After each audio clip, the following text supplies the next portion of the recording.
Let's talk a little bit about who's the #1 pound for pound fighter in the sport of boxing today. Obviously, I think we all have a little bit of recency bias because Inoue's fought recently. He's been more active. He's fought a lot of guys at the lighter weight classes. Incredible opposition. Staying busy is always good.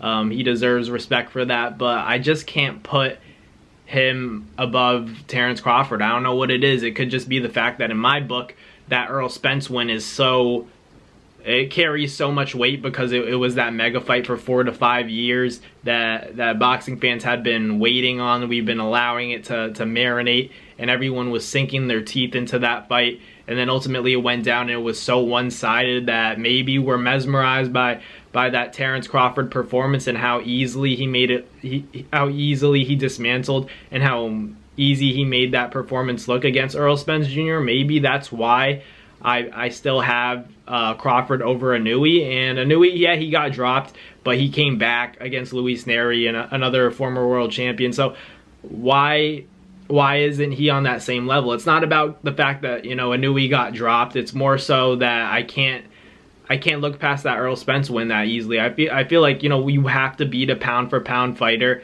to be considered that guy. And I will admit that I give Inoue all the credit in the world for beating opposition that's credible and at the same time staying active, you know, fighting way more frequently than Terence Crawford has. But these performances are more so what I'm looking at. And for me, at least, seeing Terence Crawford dismantle a guy like Errol Spence, and I'm a guy that, you know, favored Errol Spence in that fight. I picked against Terence Crawford, but the way that he was able to really show me and show all the people that picked Errol Spence that there really are levels to it, and how much he dominated that fight. You know, you got to look at that fight again. That was crazy. It's still a very hard fight to watch for me because as somebody who knows how good Errol Spence is, and as he was brought up by Derrick James and built into a superstar, into a legitimate welterweight world champion, seeing him take a beating like that from Terence Crawford was crazy. And a lot of people are going to come to Errol Spence's defense, and I get it. Trust me, I was rooting for Errol Spence,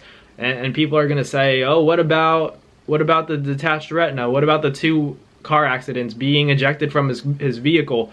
Don't you think that plays a factor? Yeah, of course that plays a factor, but that was still Errol Spence in there, you know, and to do what Terence Crawford did to him was, you know, unprecedented for a mega fight like that to be so one-sided, and for him to stop Errol Spence. Errol Spence's face showed, you know, how good Terence Crawford was. You know, at the end of the day, I don't know if Errol Spence will be the same after that fight. You know, nobody knows that. And Inoue had a great performance against Luis Neri. He's had great performances against Nonito Donaire, Cool Boy Steph, Stephen Fulton. So, like, I get that, but I do think you're only as good as your opposition. And at the end of the day, I don't know a fighter that was pound for pound that Inoue beat. You know, Terence, I can say that he beat Spence, who was on all of our top 10 pound for pound lists before. So just because we saw what Terence Crawford did to Errol Spence, now we discredit the fact that he beat a pound for pound fighter, and those who get it. But you look at all the professionals, it's hard to have Inoue and Terence Crawford not in your top 2. If Inoue or Crawford isn't in your top 2, and I'll give you some more wiggle room. If Inoue and Crawford aren't in your top 5, then I honestly don't think you know anything about boxing, because these two have, you can see it. You know, there's an eye test that everybody who knows the sport of boxing, they watch a fight. You can see when a guy's a pound for pound fighter, and their fights speak for themselves. The accolades speak for themselves. Moving up in weight and having success, they're both able to do that. So it's all about, people are going to bring in resumes and throw Canelo in there, and I get that, but these guys stand out. I do think that it's a different category when you talk about guys like Naoya, Inoue, and Terence Crawford. These guys are like killers. Like, the performances are dynamic. The counter punching is precise. These guys are so accurate. They know when to pick a moment. They face adversity. They get hit. They don't have the best defense in the world, but man, can these guys fight. You know, man, can they gain that confidence. And when you hurt them, they get angrier and they get better. So guys like Terence Crawford, guys like Inoue, they're dangerous, because when you hit them and land a shot on them and kind of show that they can be hit, they get angry. And when they get angry, they go out and stop you. So Terence Crawford and Inoue are 2 guys that are doing it like no other boxers. Maybe Tank, you could throw Tank in there, but these guys are killers. Like, those are guys that are going to be ducked you know, for the next 4 to 5 years, in my opinion, because they're so dangerous. Like, they're definitely dangerous fighters. And guys like Tank, maybe he doesn't have the resume that, well, I could say confidently that Tank doesn't have Terence Crawford's resume. He doesn't have Inoue's resume in terms of, you know, fighting credible opposition within his weight class and, you know, around his division. But still, you could see it. You know, Tank passes the eye test, and there's a reason why he sells out. There's a reason why guys like Inoue and guys like Tank sell out, because they put on those pound-for-pound performances. They never disappoint the fans. They give the fans what they want to see,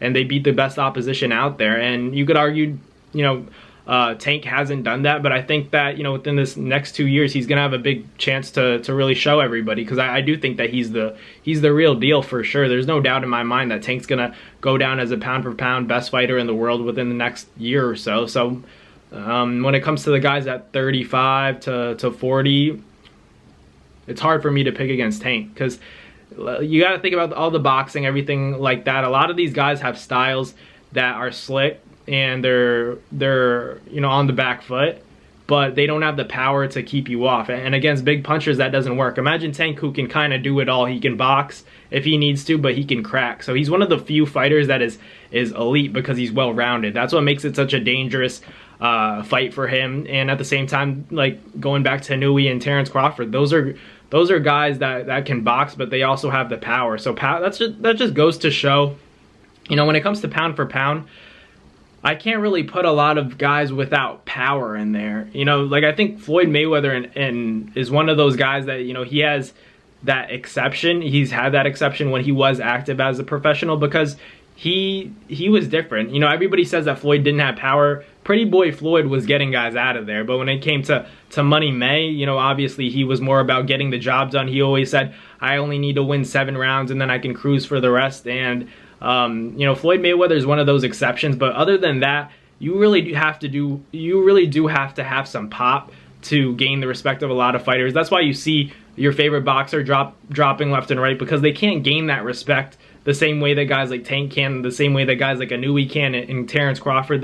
There's consequences when they land shots on you. You're gonna feel it, and these guys just have that different level of killer instinct that I'm questionable about a lot of fighters, but there are guys like Terence Crawford, guys like Naoya, Inoue, guys like Tank Davis. They all have a killer instinct. Those 3 guys are pound-for-pound fighters in the world. You could say what you want about Tank, about his resume. I don't care.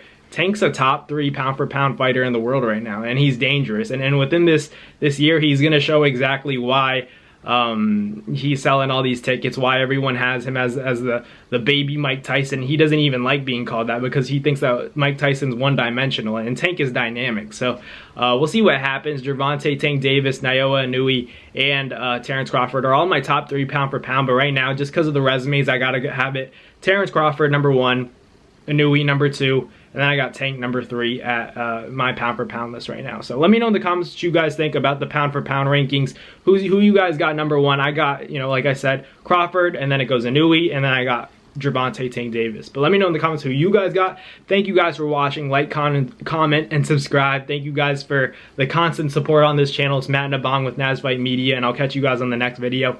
Peace! That's going to do it for another NazFight Media video, guys. Thank you guys so much for watching. It's been your boy, Matt Nabong, with another video. Hope you guys enjoyed it all. Thank you guys for the constant support. Salute to y'all always. It's been your boy.